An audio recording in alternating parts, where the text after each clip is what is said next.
Oh, hello. So today is June 15th, 2023. I'm interviewing Richard Judd about his career. So I will pass the time to him. Am I there? Yeah, I can see you.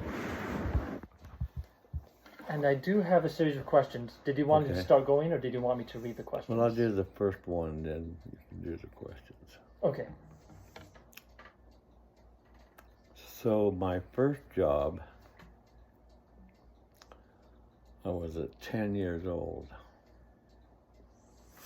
and I worked for a farmer named Lyman Call, who paid us 10 cents an hour. And if he saw you talking or goofing off, he'd take one of these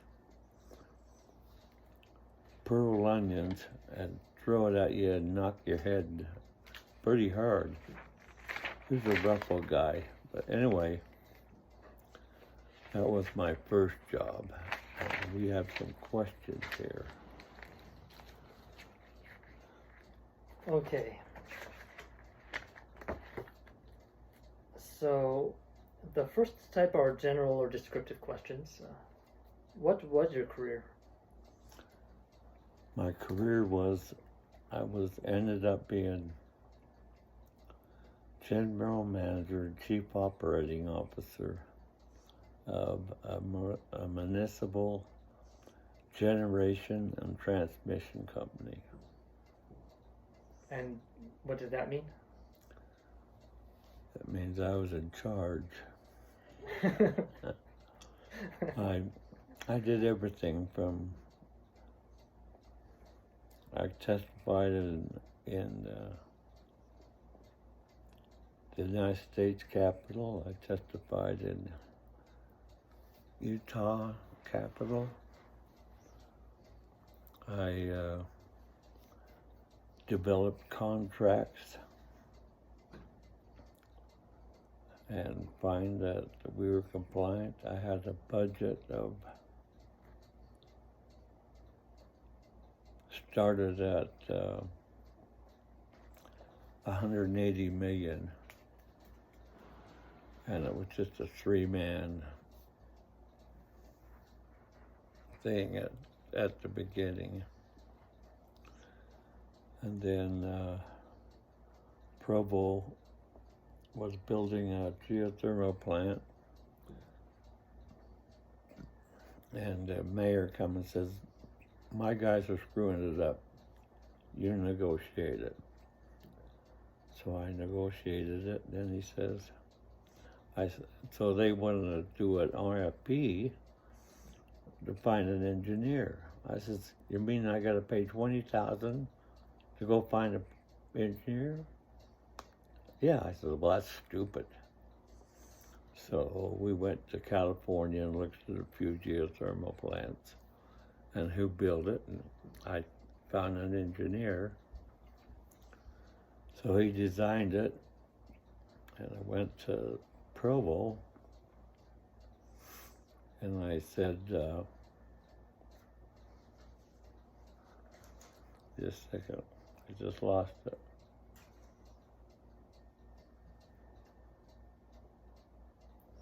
I just went to Provo. Yeah, and so I had the engineer, and I went and got a book how to write contracts because I didn't know how to do it. I didn't have a formal education on this. So I went to Provo's attorneys to review it. He said, "Nobody will ever sign that. It's too restrictive." I said, oh yeah, they will. So I got someone to sign the contract and build the plant. Then he says, "Well, since you build it, why don't you operate it?" So then they turned over the Provo steam and diesel generation for my operation, and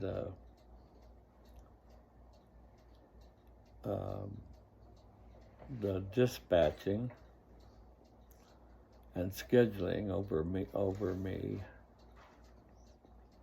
And then we decided to take all the little hydros that each city had. It's a complicated thing here. Yes, I can tell. And so they assigned all their hydros over me. So then I had 11, and then Provo give me, they had 25% of a 400 kVA, 400 megawatt generator in Huntington, Utah. So they signed over that operation to me. We ended up building a power plant out in Vernal called Bonanza.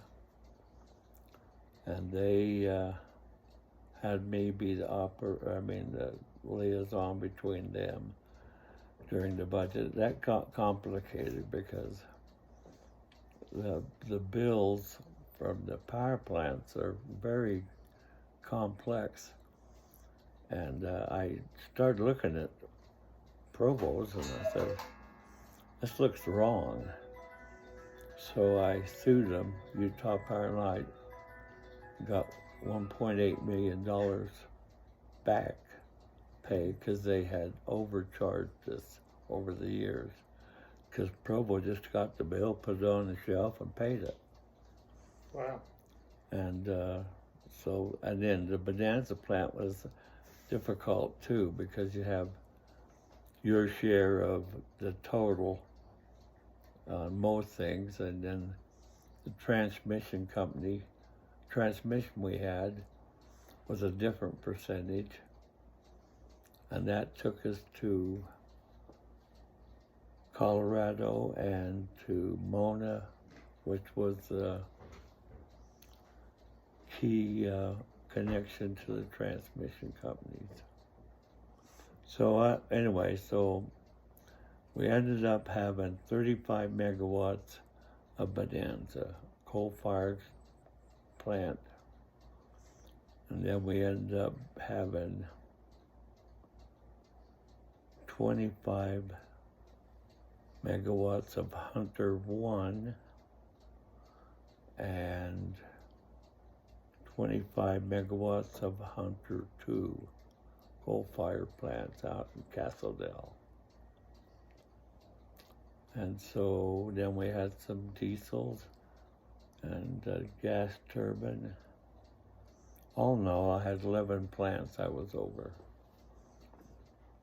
The bylaws didn't have in it to sell. It was only to operate and pay the bills. But come to my mind that, heck, we got surplus. So I started selling power also. And my last 3 years,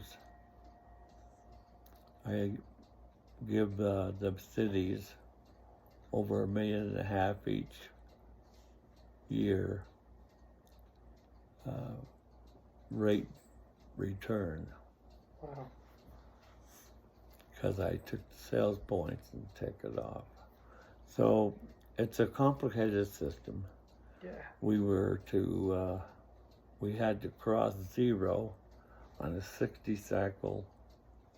We have to cross zero every 3 minutes. So you have to match what you're putting into the system and what you're taking out. It can't be wrong. Mm-hmm. Other than that, there was kind of a variance account, but so the dispatchers were doing that. When I first took over the dispatchers, they were, they'd say, well, such and such plant down, we'll just buy it from Utah Power and Light because we had a contract for them to buy power too. So if they, one of our plants went down, they would buy enough to do it, but they ended up buying 5 megawatts over each time, which is substantial money. Mm-hmm. And then they would take and say, okay, the outage is going to be 2 hours, they would buy 6 hours of that power. Oh.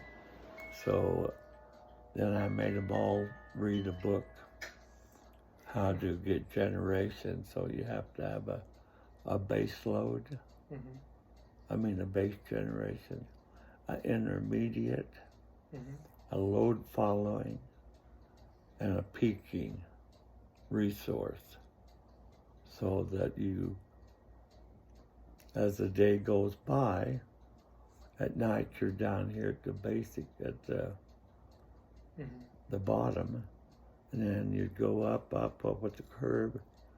Then by 5 o'clock everybody was doing something, and then at 6 they would peak, and then they'd go back down, and then again at 10 it would peak.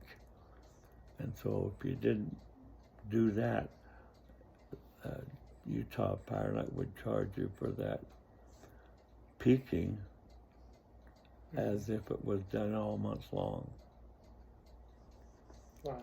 Anyway, so that was my end of my career, but I obviously worked up to do that career. Yeah.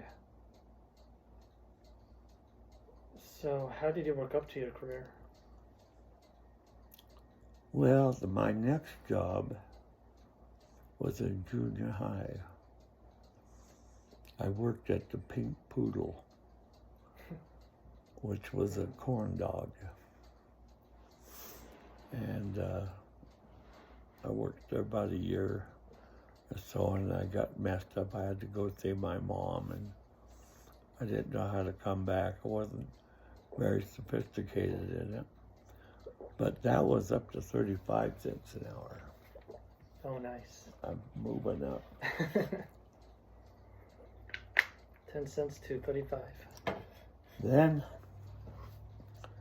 I went to work for my uncle during the summers at the Pepsi bottling plant. They had several things they bottled, but at that time it started off being Hires root beer. By the time I got through high school, Pepsi was the main product. And there I was making $1.25 an hour. And when I graduated from school, I stayed working there for him. Then I decided that's not gonna help me make my millions. So I joined the Marine Corps. Then my wages went down to 30 cents an hour. So I spent 4 years there.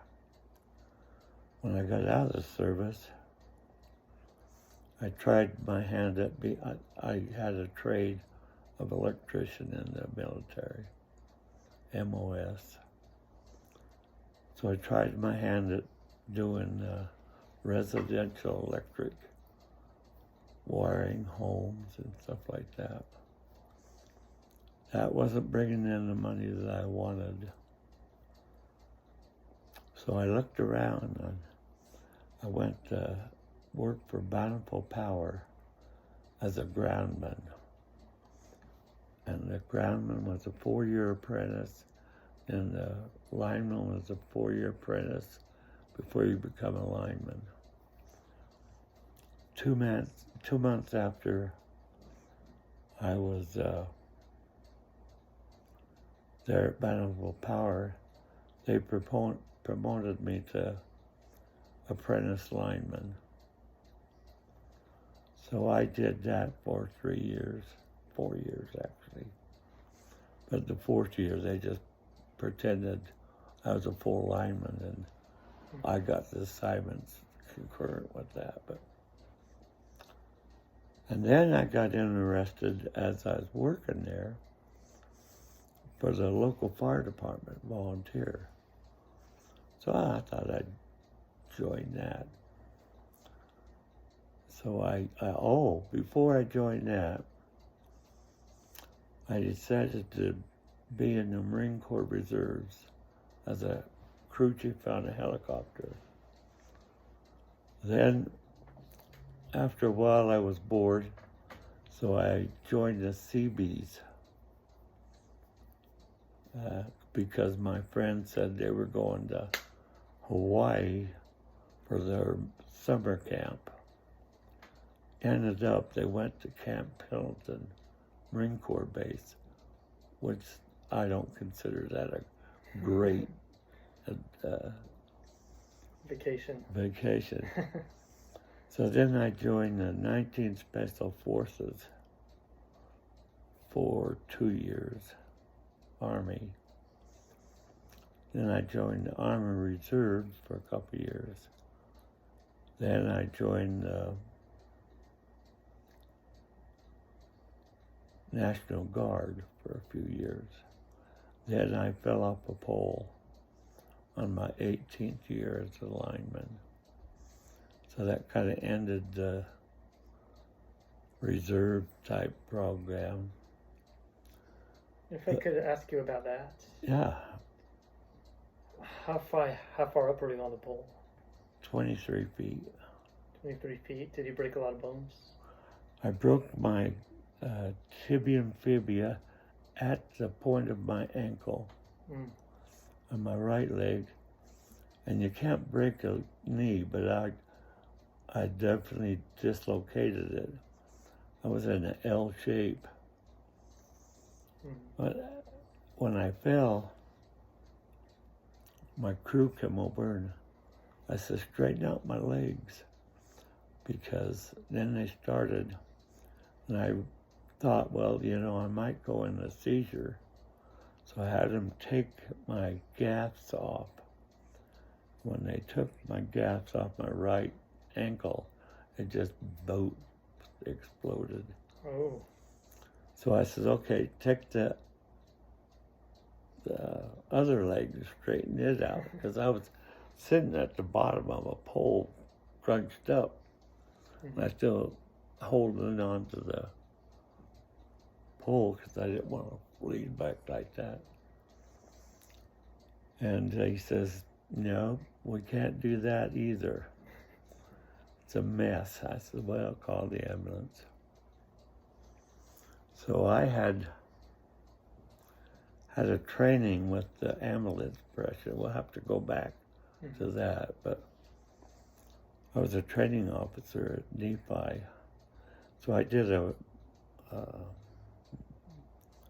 do you call it? A pretend accident. So I went into my bedroom, had 2 women in there. Then I took a mark to make a knife wound. And then I laid down by the toilet because I had a rug.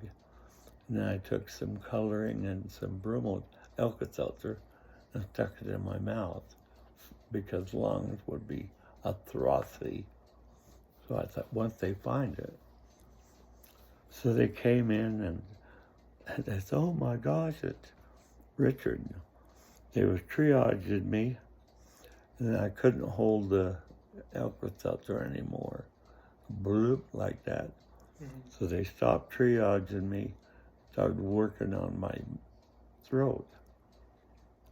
And they says, we got to get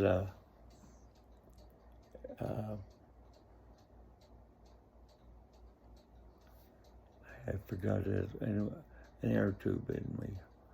You can't do that very well while you're awake.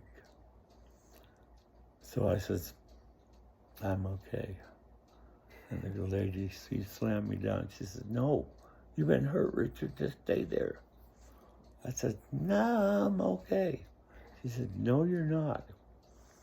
I said, well, you just failed the test. So anyway, so I'm at the bottom of a pole. And the same 2 women came on the ambulance. They come to me and I says, just a little mouth to mouth, and I'll be okay. So they called me a bad name again. Mm-hmm. Started going away, and I said, no, come back. So I was doing that reserve along with my regular job to make extra money. Yeah. And then I got interested in the local fire department, and I joined that. And you took a test from first class to fifth class. So I took all them and took the fifth class. And most of the guys had been in there 20, 25 years, still just a fireman. Mm-hmm. But I got promoted to lieutenant. But they accepted that pretty well, because I ended up being the instructor for the ambulance and the combat fire trucks. So then we moved to Nephi, and I joined their ambulance system. Did you have ambulance for about 5 or 6 years? I enjoyed that because we went all the way out to the next county, out to the sand dunes.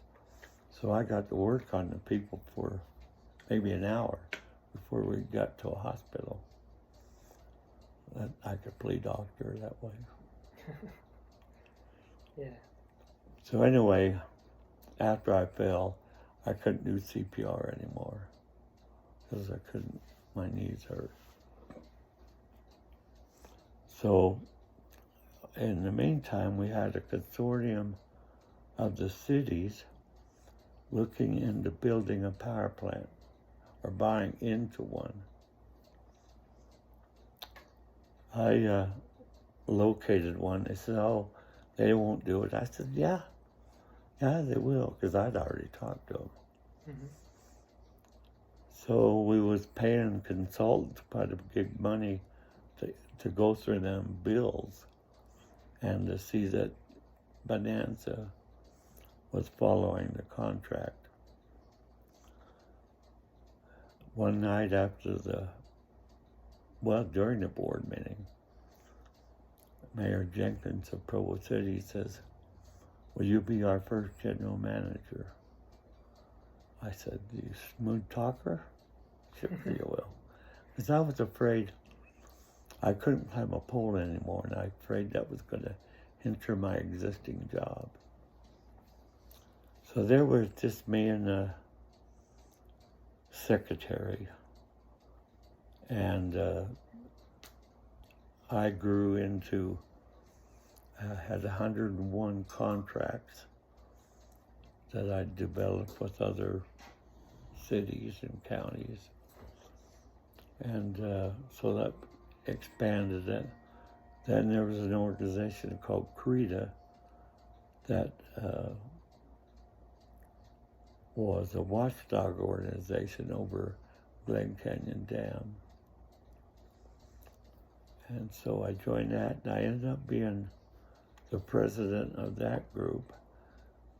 And then they nominated me for director of the Inland Power Pool. And so I became a director.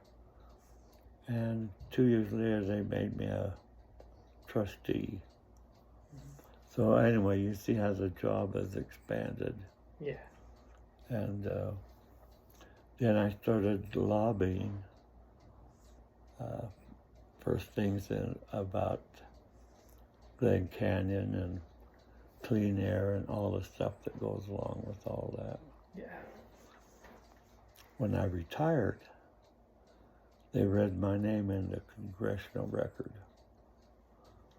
So back at the fire department, mm-hmm. I ended up, after an oil refinery fire, the big silver tanks mm-hmm. was boiling oil or going gas, and it had exploded a couple. Oh. And so, Did anyone get hurt? yeah, a couple got killed. So I come in with my fire truck and had a couple guys help me bring the 2.5-inch hose out and what they call a monitor, which is a lot of water. Then I took them and told them to go back by the truck, and because the ground was going like this, and up and down, you could feel it big time. And so I started throwing water on a couple different of them silver tanks. And then I finally found the hot spot where I could go over and turn the valve and separate them refining storage tanks from the refinery. Anyway, it was a big deal. So if I could stop you right there. So would you consider yourself a hero because you saved the day? Or were there regulations beforehand that should have been put in place to prevent? Well, since I was lieutenant, it was my responsibility to give commands. So as a lieutenant, you'd come to a scene, you could adjust and see what's going on, and then you would attack the fire. Oh, okay. But I didn't want my men to get hurt. I don't know if I was a hero. I might have been stupid, but I enjoyed the thrill. Yeah. I kind of missed it from Vietnam. There was no thrilling things going on. And so that's what happened. And when I moved to Nephi, I was going to join the Air Fire Department, but I went to it a couple of times and they didn't know how to fight a fire. And they wasn't about to hear something from somebody out of town how to do it right. Oh. So I just bagged that. Yeah. I had enough to do. And then... So if you could clarify, this incident that's happening, it's at a power plant? Excuse me? So these explosions, they're at power plants, correct? Oh, I'm talking about oil refinery fire. Oh, oil refinery fire. Okay, thank you. That's some big silver tanks. That was boiling gas inside, ready to explode. Oh, okay, yeah. I did a couple things like that were pretty dangerous, but I never exposed my crew to that part of it. I thought I wasn't about to shun that off to somebody else. Yeah. Anyway, they promoted me to a captain right after that. And I loved that job. And then I says, how about getting an ambulance service? He says, we can't do that. I said, oh, yeah, I can. So I went to Denver and found an ambulance. Was at the point of bringing it home when the local ambulance service covered that area. But since we were a city, we had the franchise. So they put an ambulance in our fire station. So I ended up being over the ambulances and the captain of the combat fire. So if I could ask a question. So nowadays, all fire departments have an ambulance that follows them. Not all, but no? All of them in the city do. And did that start with you? No. Just that our fire department didn't have one. Oh, okay. There's a lot of cities, when I first got that Davis County Fire and Ambulance Service, they covered it. Yeah. But it took them 10, 15 minutes to get there.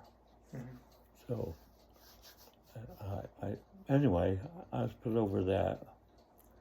And then I was obviously deemed to be the instructor, so I had to go home and read to teach it.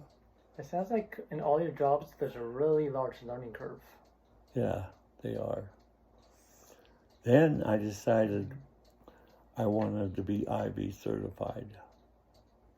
Now that we have an ambulance. So I got certified at the national and a state level. And I thought, if I'm going to be instructor, I need to know more. So I went to work for Lakeview Hospital Emergency Room for about 3 years. And that was exciting work. But I went to work at 7 o'clock on Friday night. The working hours was till 7 in the morning. Then I came off work and took a nap. 8, it was time to go back to the hospital at 7 o'clock to work till the next 7 a.m. And then after the 7 a.m. on Sunday means I had to go right from the hospital to my regular job as a lineman. Oh. And then I was a lineman for about 8 months, and they made me a line working foreman. And so, anyway, so I was busy. Over the weekend, I didn't sleep, basically. Yeah. But I loved it. But then I took a job in Nephi and things changed. So I think that's most of my jobs. Okay. Oh, one time I took a job out in Mighton, Utah. $5 a day, room and board. I remember what I was doing. I was taking care of the sheep anyway. Oh, that sounds fun. And then I had to hay, and so I had to mow the hay and then rake the hay. Or mow the hay and then cut the hay and then rake the hay. And then bale the hay. And you had machines. Each one was separate in them days. Okay. The cutter was just a bar that went under, and the tractor would go around like that, so it would go like a scissor. Oh. And then we had to rake it up into a pile by rows. Then we had to go get a baler and bale the hay, either wire tied or string tied. And that means the difference between a 50-pound bale and a 100-pound bale. So anyway, so when we went out to that job, I knew how to do these things already from my mom and stepfather farm out there. So me and my brother took the job. So he was stronger than me. So when we got the bales about 3 bales high on the wagon, that's as far as I could lift them. And we had to go 6. So I would drive the tractor then. My brother would get so mad because he'd drive him crazy. And then we found out that the boarding room was a barn. Oh. And it had carrots, potatoes, and onions. That was it. The guys also had peacocks. Really? They didn't taste too bad. Interesting. Because he didn't have any meat, so I killed his peacocks and cooked them up. Oh, wow.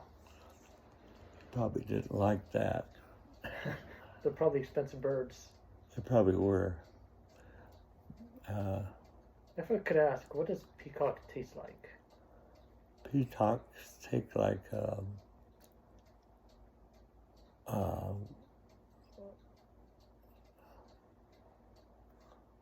wild pheasant, Pheasant? a wild one. Wild and The domesticated? wild ones are tough and stringy Uh-huh. versus the ones you buy that are grown. Okay.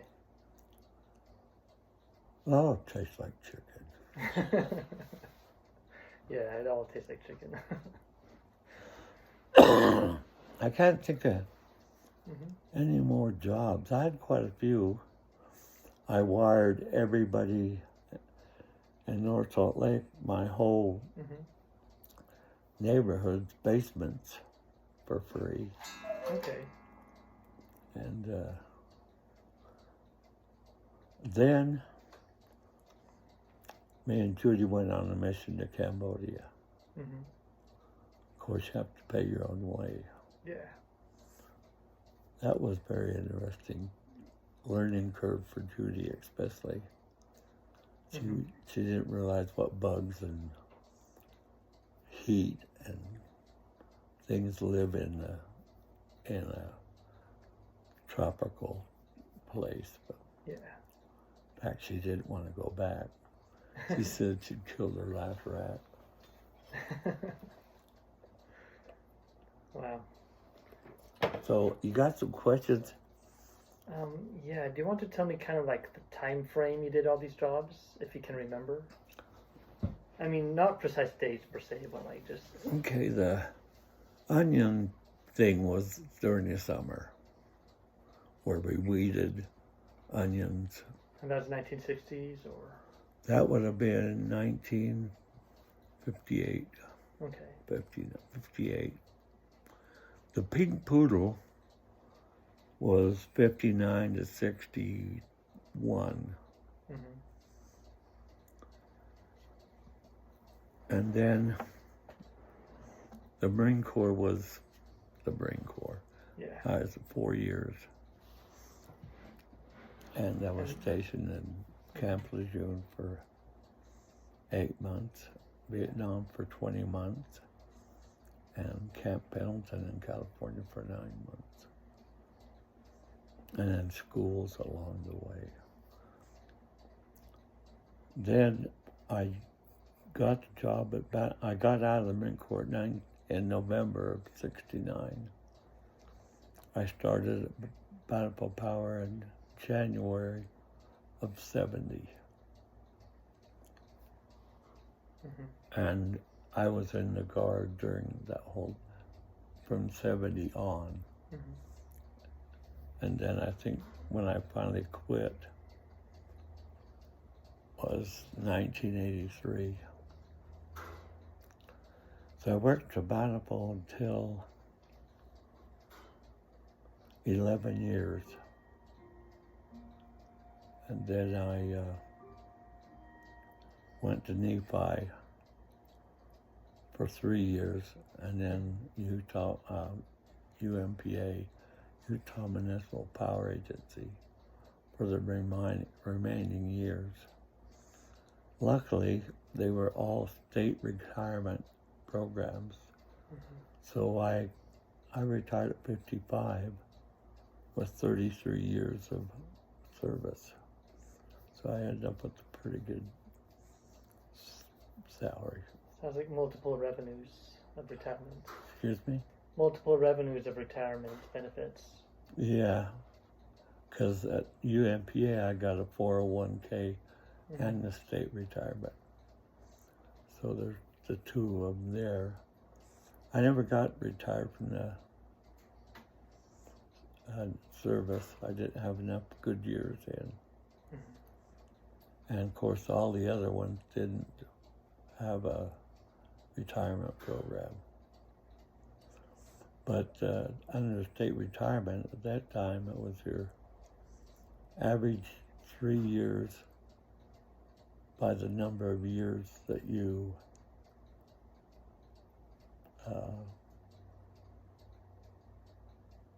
was in the retirement system. Mm-hmm. So I started off at Bountiful making $230 and ended up in the general managership over 6 figures.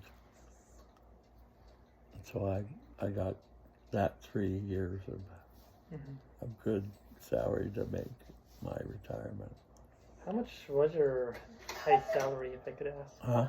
If you don't mind asking, how much was your highest salary? When I retired, I was making $123,000. No, $135,000. That's quite a bit. Yeah, from $350 an hour. Because I just got a raise when I decided I wanted to go on a mission. So now I get Social Security, my state retirement, and I get 70% disability from the VA, which is another $2,000 a month. Yeah. So I have enough to go buy a root beer when I want one. That's always a luxury. But you know, I thought I was going to end up being a ditch digger. I just barely got out of high school. And I didn't peak in my learning until I joined the military. Then, after 2 years in the military, I started learning more and more and more. And back to when I was general manager, when they were wanting to buy in and get engineers and stuff. I just take a book and read it. Yeah. And so I knew what I was doing. They didn't know I didn't know. My wife said when I took the job, "Do you think you could take that or would do that?" I said, "I don't know." Yeah. So anyway, so I figured I'd be a ditch digger. So I was real happy with myself finally at the end. Yeah. Well, you learned really fast.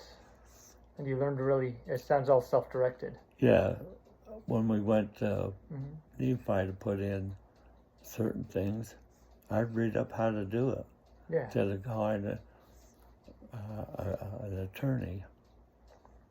And at the end of my 5 years the last 5 years at UMPA, we had Washington, D.C. attorneys from L Street, which is a big deal. Yeah. And I even went to the rating agencies.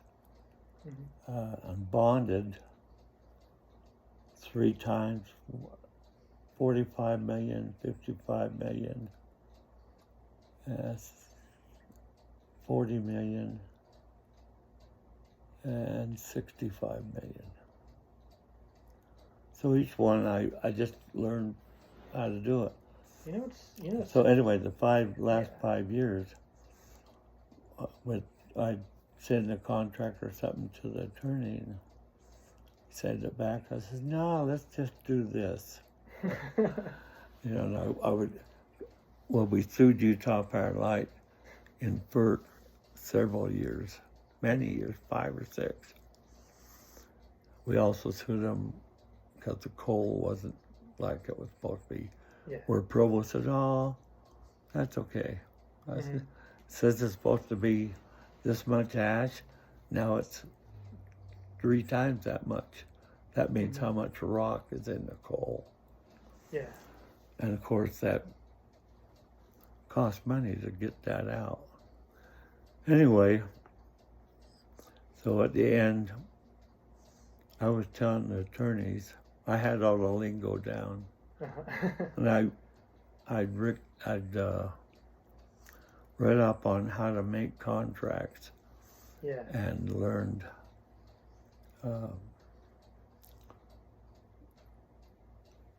the structure of a contract, how it should be. One of my big deals is we bought that geothermal plant in Beaver. and it didn't produce what it was supposed to produce. So Mayor Ferguson, I'll get to the right one. Anyway, so they wanted to sell it, but Wayne Portnovo wanted $2 million for his share. We owned the plant, but he owned the field. Yeah. So he says, I gotta have $2 million, which made it ridiculous. So his wife and him got divorced. She wanted to put the ringer to him. So she gave me the $2 million share, and I give her $1. What? She took a tax write-off, but she had to have a transaction. So So I went back to the other guy and I says, now how much you want for that? He said, well, I have $2 million for Linda, his wife, but I got to get something out of it. I got to have at least $75,000. So $2,075,000. So and we were giving him $500 a month to maintain that field, which he wasn't doing. He was just messing around. I led him down a rose path. Then I went to him and say, you violated this part of the contract. We're no longer obligated to give you the $500,000. Oh. So he was willing to sell then, but he still had to have some money for it. So I bought it for $75,000. Bought the field, and all that was a pretty big deal. Yeah. I had to be a little sneaky. It sounds like you had to learn some really complicated stuff. You had to learn the legalese. Yeah, this is a really complicated field. Yeah, well, I had to go to the state water and get water permits. And I had to get permits to drill. I drilled one well.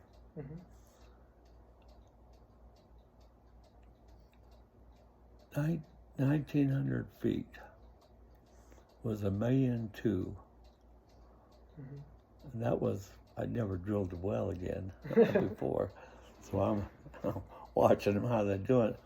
But I was watching the soils that they were bringing up. Yeah. So I knew when we got it down as far enough to get as much heat as we can get. And so that was another $1 million on top of that project. Anyway, you're right. I had to negotiate and learned as I went. And when they told me problems, I went and fixed them. Okay. Did you open the power plant kind of by Provo Canyon? That was built by the Bureau of Reclamation. Provo had tried for years to get the power out of that because it's their water. The Bureau said no. Oh. I won't tell you how I did it. I ended up getting the power out of that plant for as long as it flows water. So I don't have to pay any capital cost because all that was paid for. Yeah. So I just buy an energy for, I think, $0.015. Wow. So you're a real big asset to Provo Because you're getting all these really good deals. You're making the money. You know all the regulations. And so then it was pretty hard Yeah. when I went to the board because I overwhelmed them. Uh-huh. So, but Provo was, when we were building that Bonanza plant, Yeah. they also bought into Hunter too. Mm-hmm. And they thought they were helping us all out and stuff because they were Big Daddy. Mm-hmm. But if I wouldn't have formed UMPA, they'd have went bankrupt because they had all the power they needed. Now they're bringing in another 25 megawatts, and they didn't know how to sell power. Mm-hmm.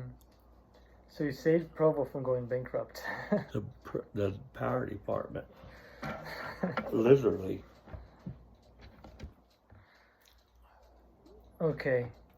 But anyway. So, what do you consider your strongest achievements? And can the camera still? Yeah, I can. Oh. No. Please stay comfortable. My strongest is Yeah. take risks. Okay. You can't stay still. You got to move forward, Mm-hmm. or you go behind. Yeah. And so that's what you're kind of doing with all these power plants. But all this whole time, I still was thinking, gee, I'm not smart enough to do this. But I did it. Mm-hmm. Okay, what were your greatest setbacks or failures? Failures? Mm-hmm.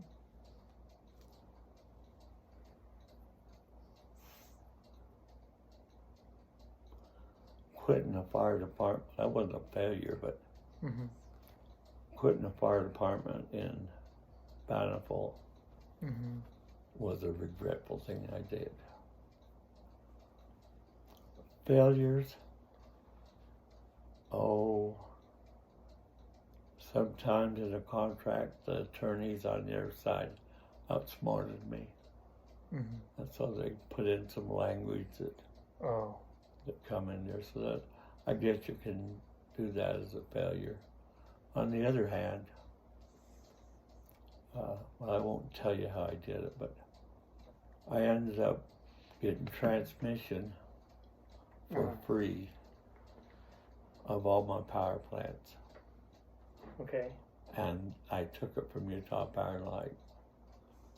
And they thought they had outsmarted me. And so I put this little provision that they had to let us put Mona as a point of delivery and a point of sales. And when I finally did that, then I had transmission from Bonanza to Mona, so I stopped them from selling us transmission at $125,000 a month. Wow. I like all these legal contract games you guys play. Yeah.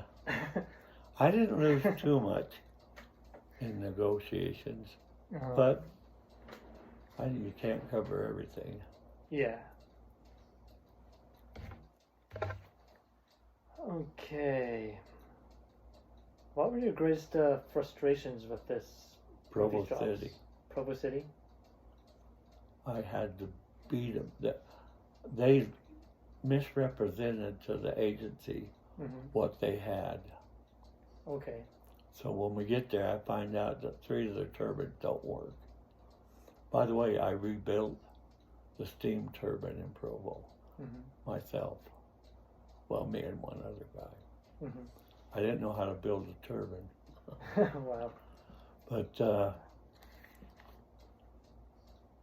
I'd have to not point out the errors too much, because then they would want to quit the agency. So it took me 5 years to get them to comply with the contract.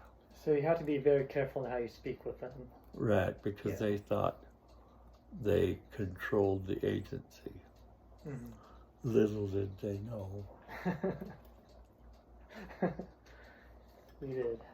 Provo Power never told them that I was overscheduling. Provo Power never told them that they turned the plants over to me. Oh. So when I go to council meetings, I had to be careful how I said that. Yeah. Make them feel important. Because if not, somebody would have got in trouble. And it would have been the mayors. Oh. Because they signed the contracts. Even though they went to the councils to get permission, Mhm. there wasn't full disclosure. So anyway. Yeah, to be a mayor would seem like a hard job because you have to know a little bit of everything. You have to rely on your staff. Yeah. But see, I had a staff of 2, and they had 8 attorneys. Let alone everybody else that had to take a piece of the pie. Yeah. And I would court the city councils, Mhm. taking them up to on a mountain for a pony ride or Mhm. having dinners where I recognized what this agency had done, and so I got them all on my side. Oh, I know a failure. No, that's not a failure. I was suing my partner at the steam plant, at the geothermal plant, and somebody went to the news and said, we're throwing millions at this worthless plant. They didn't know that congressman made us get a environmentally friendly project. So it wasn't just the power, it was saying we're doing our share and making the earth green. But so that was out of the picture. So the news reporter went to Provo. He sent him over to me. So I interviewed, and then so they started talking. I said, this is complicated. Turn off your camera and I'll explain the complications, but not on tape. Well, I couldn't tell him what I was doing in the contract to get rid of the $500,000. Yeah. So they asked me some questions. And then the next thing I knew, the light was on the camera. It was on me. And they asked me a question that was similar to the one they just asked. And she says, well, that's not what you said before. And I said, that wasn't the way you worded the question before. So next thing I know, on TV that night, they got a power plant with dollar bills going out of it, and a big article about this wasted plant costing millions and not being any good. So you have to play contractual games, you have to play politics, you have to play the media. Yeah, I learned quickly I don't talk to them. Yeah. Because I would go to meetings where they were at. I would read the paper. Yeah. And they must have been at different meetings. Yeah. What's the funniest thing that happened in your jobs? The funniest? Mm-hmm. Well, I didn't think it was funny. But I was up a pole, and we had a conduit going up the pole, and we're going to pull the wires up the poles and then hook them to the wires upstairs. So I went up there and we tried to push it up, but it wouldn't work. So they went and got a bigger compressor. And I'm looking like this, all of a sudden, here comes the water. Like a waterfall coming down on me. Everybody thought that was funny. That is funny. Okay, saddest thing that happened during your employment. Say that again. The saddest thing. What was the saddest thing? Mm-hmm. Somebody that died that I was associated with. Mm-hmm. That's always sad. Did he die on the job? Or? Well, since they were attorneys, they were having to grave anyway, so.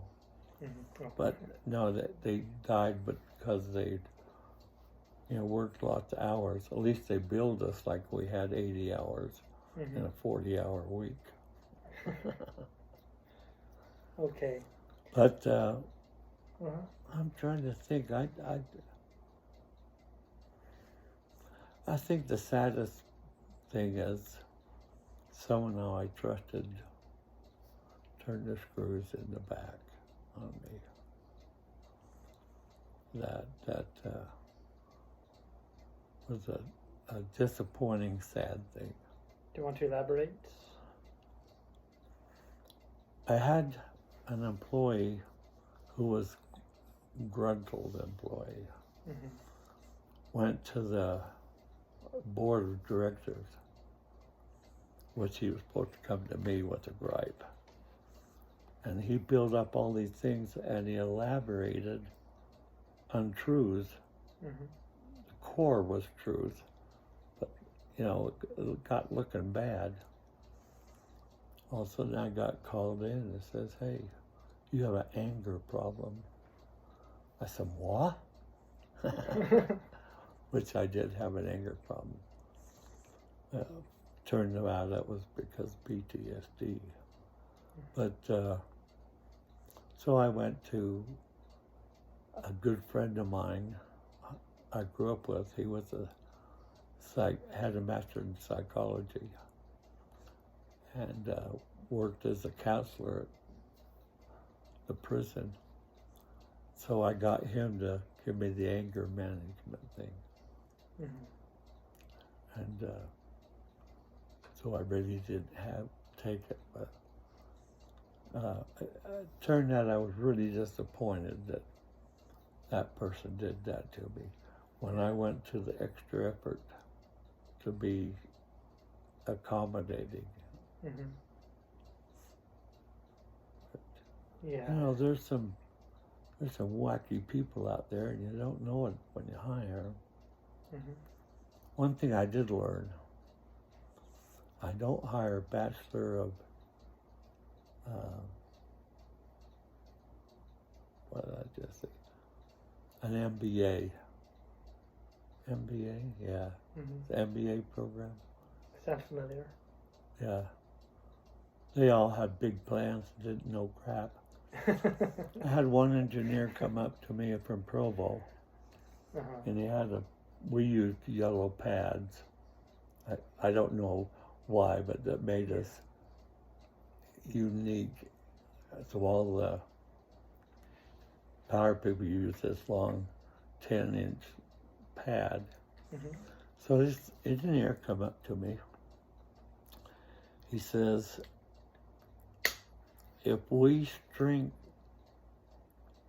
the pad by 4 inches, Mm-hmm. we'll save this much money because you never finish all the way to the end." Mm. I says, "Might be true. I usually don't finish the first 5 sentences before I throw it away." Get away. You spent, a week learning this? Yeah. I had my,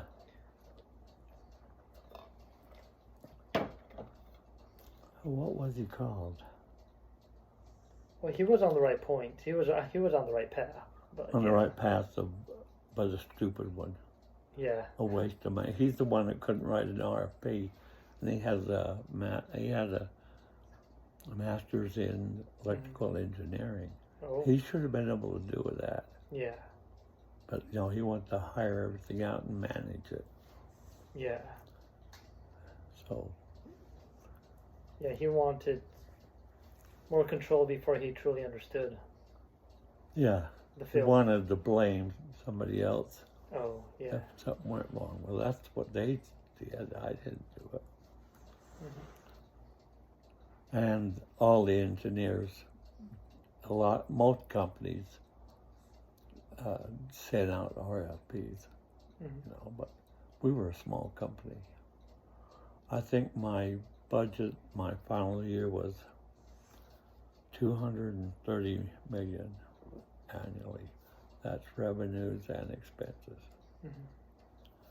So my program, to determine what the raises be, it had like 600 lines. I had somebody build that for me, but you spend this much here, and it affects here, it affects here, affects here. So he worked it down. Okay. Let's see. I know a sad experience. Well, I've had a couple at the fire department. One pulled a baby out of a trailer who was dead. No. Two, I pulled a couple people that had fallen into a vat in a tanning company. Oh. They opened up the vat and didn't let air first. He fell in. And the other guy reached for him to get him out, and he got overcome. When I got there, rigor mortis had set in. And get him out of a hole about that big was a little icky, Yeah, that'd be horrible to die. That was. May I ask what was inside this vat? Something that takes the hair off the hide. Ouch. Some kind of chemical that's pretty strong, because it eats all the hair. Oh. Yeah, that must have been really hard to recover them. It must have been hard to recover. Yeah, took 3 of us, actually. I got into that because I knew it was clear by then. I had 2 guys pulling and me pushing. Dangers of the job. Any dangers, or was your side of the job pretty safe? Being a lineman is dangerous. You're within 2 inches of being electrocuted. That's dangerous.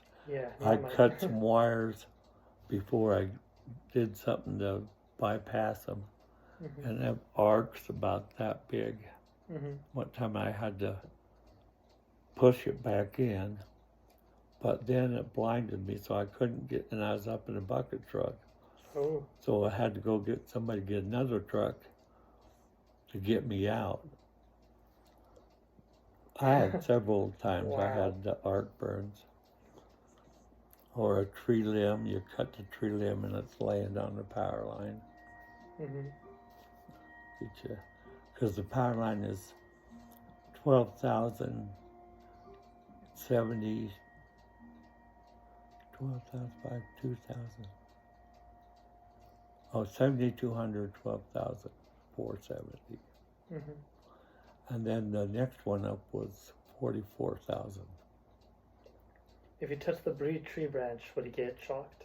The what? If you touch the tree branches, would he get shocked, or? You'd become the ground. If you grab the limb that's on the tree, or you cutting, and it falls on it, then it has that little piece of skin when you cut a bark and still on it. You have to cut the bark off. So this might sound like a dumb question, but how do birds sit on power lines without getting shocked? They're not grounded. We could do it too. Oh, okay. It's when you become the ground. I see. One time, building a ballpark, and we put all this underground power, Mm-hmm. 480 volt for these ballpark lights. And when we turned on the switch, the light didn't come on. I said, what? What? So I started lifting up the little junction boxes, and I saw there was a copper wire that hadn't been connected. Mm-hmm. So I put my hand down, pretty stupid, Uh-huh. and to show the guys, here's the problem. Well, then I become 480. That like a sledgehammer hit me in the arm. Oh. And the lights come on for a second. So, if I could ask you, do these early electrical shocks contribute to any of your health conditions today? I don't think so. No. Other than, head shocks. Wow. Any catastrophes on the job? Any what? Any catastrophes on the job? Basic when I fell. Mm-hmm. That was a catastrophe. Yeah. There's all kinds of accidents that went on. Hooked two phases going and found I'm out of phase. Mm-hmm. Stuff like that. Knocked the whole power system out. Yeah. So whenever Provo lost power, were you the guy who fixed it? No. No. No, I dispatched Provo's crews. Mm-hmm. But if it was power coming into Provo, Mm-hmm. that was Utah Power and Lights lines that we paid to have them deliver our power. Oh, okay. So we didn't fix that problem. Okay, I only have a few more questions. I have a few more answers. Did you ever meet anyone famous in the power industry? Secretary of Energy. Okay. A lot of congressmen I met with. Mm-hmm. The congressmen and senators twice a year. Oh, okay. Talk about power laws and stuff are going on. Newt Gingrich. Oh. I got a picture of me and him downstairs. Oh, interesting. And same with the secretary. But yeah, and some other big, like I worked with, negotiated with the president of Utah Power and Light and the president of Scottish Power. Interesting. How did that negotiation go? It was over a period of years. Okay. Was he reasonable to work with? Or Huh? Was he reasonable to work with? No. No. Utah Power and Light didn't want like municipals, and they didn't want us to buy power from anybody but them. Oh. So when I first started, they wouldn't transmit power to us. Mm-hmm. So we got around it by taking all our federal power out of the dam to delivering it to the smaller cities. Mm-hmm. So there wouldn't be any transmission cost, only to Provo. Mm. And it was pretty neat. I sold power to Glendale, Anaheim, LA, all them little municipals. There's a difference between a Vestron and a municipal. But I didn't realize how complicated these energy games were. the transmission system in the West, 11 basin states, it's all in here like that. Yeah. And power don't necessarily flow to the where you contract it, it flows to the path of least resistance. Anyway, you have to put your generators, mine 11 generators, had to put in as much power as we take it out. But it's connected all over. So I could screw it up and end up putting Washington State out of power. Wow, so it sounds kind of like a disorganized system. Well, there was a Western States Coordinating Council that I belonged to, too. Oh, they make sure that doesn't happen. And you couldn't build a power transmission line without their approval. And you had to have plans how to get it from point A, whatever you're trying to do, without disrupting the system. Okay, so that's why we don't lose power even if another city starts. But in 1971, the power went out all in the western states. Really? Because they didn't have WSCC. They had, Federal Regulatory Commission. But they weren't looking at what we needed. So at Cascades, if you have a big power plant and it goes off, that raises the voltage on all the rest of them. So you have to cut back your power immediately because it's all flowing the same direction.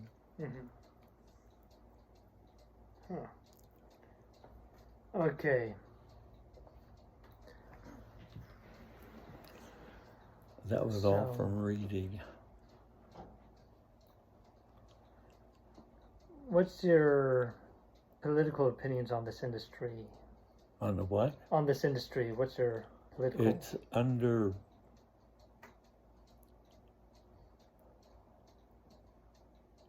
fire by the current president administration.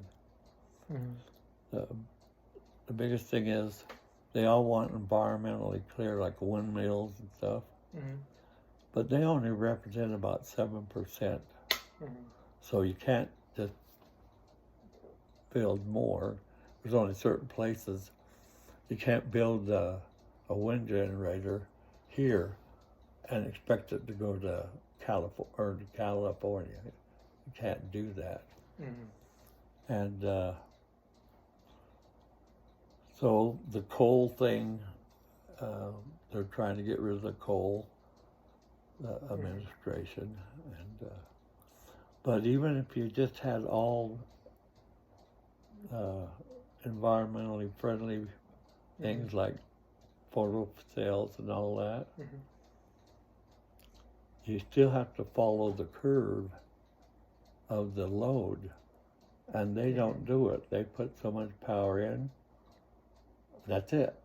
If it's a megawatt and a half, megawatt and a half. So they're not load following.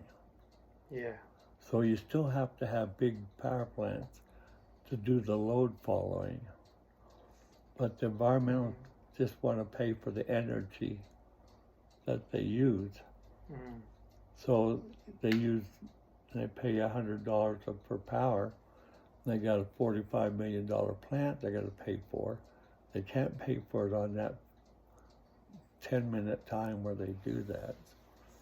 So you have to have a coal-fired or gas-fired generation to back up all these windmills and generators that they talk about.